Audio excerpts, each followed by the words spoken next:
ప్రభునామకు మహిమ కలుగునుగాక. దేవుడు ఈ దినాన్ని మనకు ప్రసాదించినందుకై దేవాది దేవునికి ఎంతగానో స్తోత్రాలు చెల్లించాల. ఎందుకంటే అనేక మంది ఒక దినం నుండి మరి ఒక దినానికి రాలేక ఉంటున్నారు. మనలైతే ఈ దినాన్ని ఇచ్చాడు. ఆయన కాపుదల మనకు అవసరమైంది. ఈ దినం యెషయా గ్రంథం 66వ అధ్యాయం 13వ వచనం బాగా గమనించండి.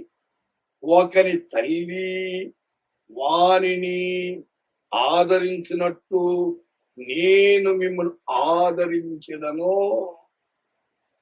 As a mother comforts her child, माता अपनी पुत्रा को శాంతి దేతి హై.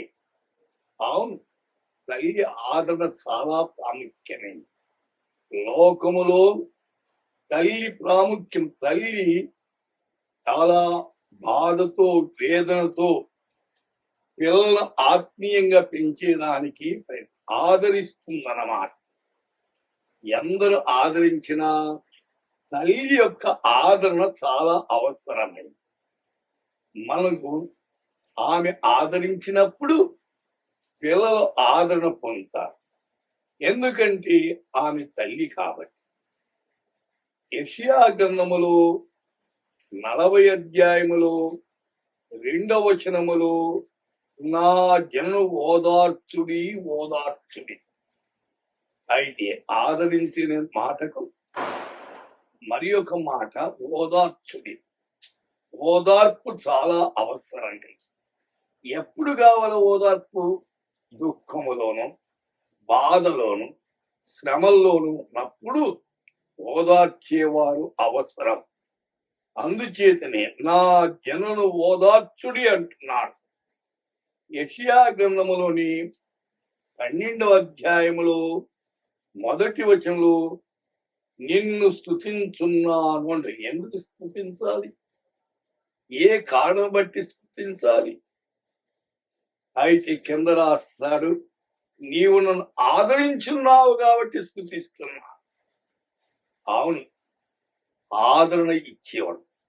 తల్లి యొక్క ఆదరణ కంటే ప్రభు ఆదరణ ఎక్కువ. తల్లి అయినా తన చట్టి బిడ్డను మరుస్తుంది, కానీ నేను మరవను అన్నాడు. ఎంత గొప్ప దేవుడండి! మరవని దేవుడు.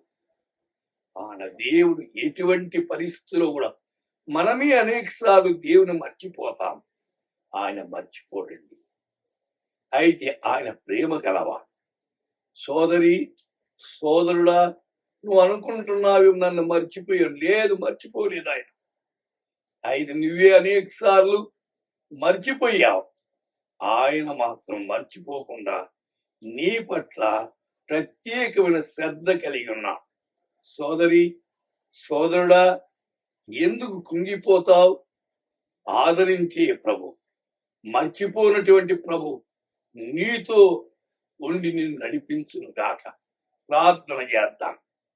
ప్రభువా, ఈ సమయంలో మా తండ్రి ఈ యొక్క వాక్యమైన బిడ్డల యొక్క ప్రార్థన చేస్తున్నా. దేవా, మీరెంతైనా నమ్మదగిన దేవుడవయ్యా.